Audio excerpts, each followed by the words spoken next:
You do not need any more advice.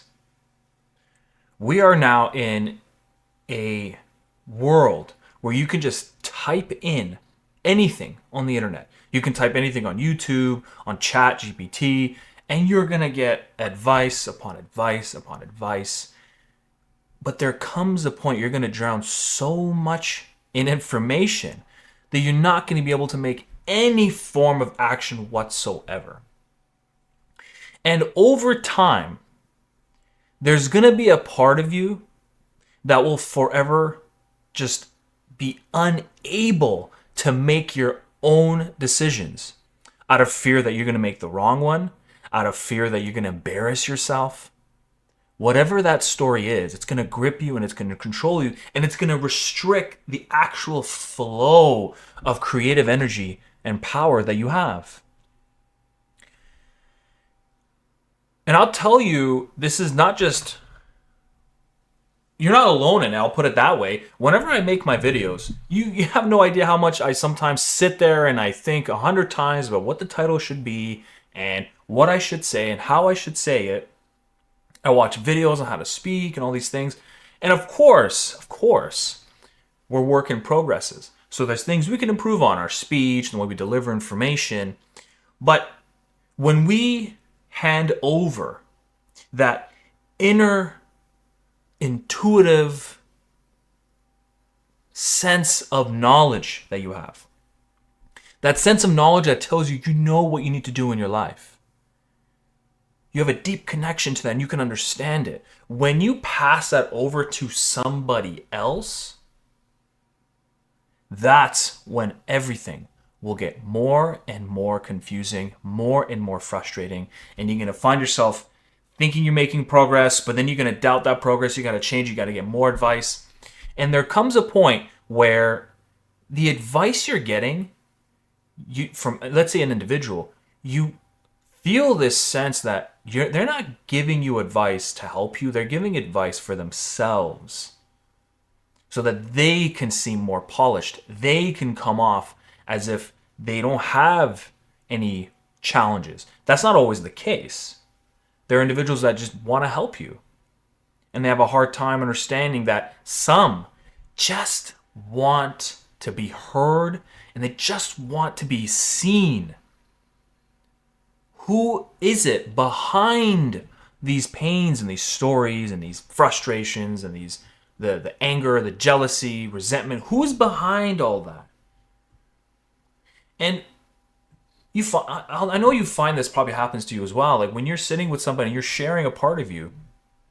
And I'm a deep individual, and by that I mean, when I meet somebody, not right away, but after some time, I want to get right to the base of who you are.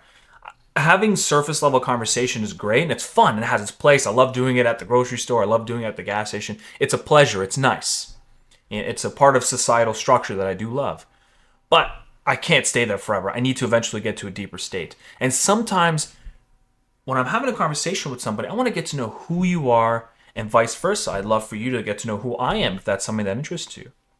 And we can try to see that spirit, that soul that sits behind all those layers, the layers of complexes, the layers of story, the side of us that it's very difficult to show, very uncomfortable to show, all the undesired, the rejected, unlived parts of ourselves in the shadow that we do not dare bring forward. But in an environment, a sanctuary that you feel you can trust, when you can release that, that is healing. When the person in front of you is not looking to help you, to fix you, and they just allow you to place it on the table, and all the individual you guys are doing back and forth is trying to map it out. Trying to make sense as to why you're feeling certain feelings. Could it be related to this? Do you think maybe that's why we've coped for so long? However we lay it out.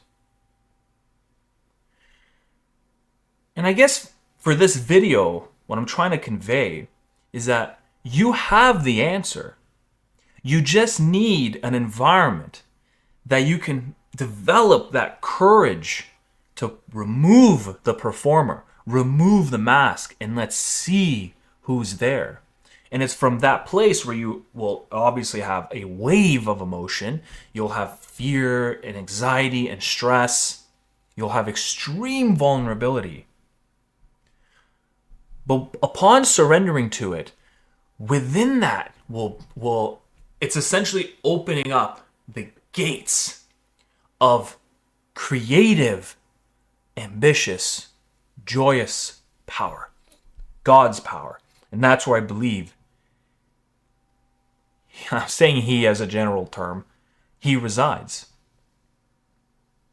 And when those gates open, it will flow through you and answers will just come to you. It's in the environment. It's not in hearing the right thing. I know we crave that. We just want to hear the right thing. And I find myself doing that with the videos where it's all about saying the right thing to you.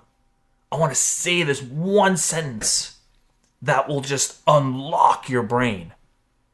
But that's just, I'm living through a story when that happens. I'm aware of it. I'm aware that it's my attempt to try to bring some significance into my life, or to not waste your time, because it's a old wound that I've had. I've made a lot of ground on it, but it comes up every now and again, where it's a unworthy complex, where I feel in order for someone to speak to me, I have to provide of good value, make him laugh or give him insights or something. The presence is not enough. And this is why we eventually seek out so much advice, get the right thing, the right answer. But you don't need the right answer. You need the right environment. You need the right guide, mentor, that is going to give you that room. Of course, subtle advice or advice that was asked for will be given. But often the room has to be read. And once you have that environment, and you can peel it back and be able to rest in that paradox. And what's the paradox? You are both internally, behind the story, a perfect, pure, divine being, but simultaneously moving outward, a work in progress. There is nothing wrong with that. And sitting in that paradox will bring you this peace and yet ambition, purpose, that you can then create and build things and not be afraid to fail. Because if you did, that doesn't symbolize anything internally. Internally, it's pure. Internally, it's the divine child, where God resides, with its boundless love and joy and creation and ambition. Not bound by any sense of time and space and dimension or anything. And there's such beauty in that when you connect to it. Now, I don't want to get ahead of myself, but I'm in the works of a project. I don't want to give much about it. I feel this would be better if I keep it private until it's fully ready. But I have something I'm working on that I believe you will love. And it's something that it just came to me at one point when I was having a bad state, when my complexes were very inflamed, and I've had an archetype kick in. And once I was able to be in the moment and go through my own method of how to regulate my emotion, bring myself back into the present moment to actually then kick in my rational thinking, I've thought of something that it was what I'd wished I had. What I'd wished I can get access to. And I'm extremely excited to share it. But of course, as you can see, it's a bit all over the place, sort of. It hasn't fully been consolidated, which is why I'm only going to wait until later on to reveal it. But if you want to stay in the loop, subscribe, and of course, like, comment, and share. I'm very grateful for all of you for doing this. And I hope to continue this journey and improve my ability to deliver my message, to deliver my story, and the methods to help you rediscover who you are by peeling back the stories, peeling back the narratives, and to actually finally get you to reconnect with that sense of peace, joy, ambition, love,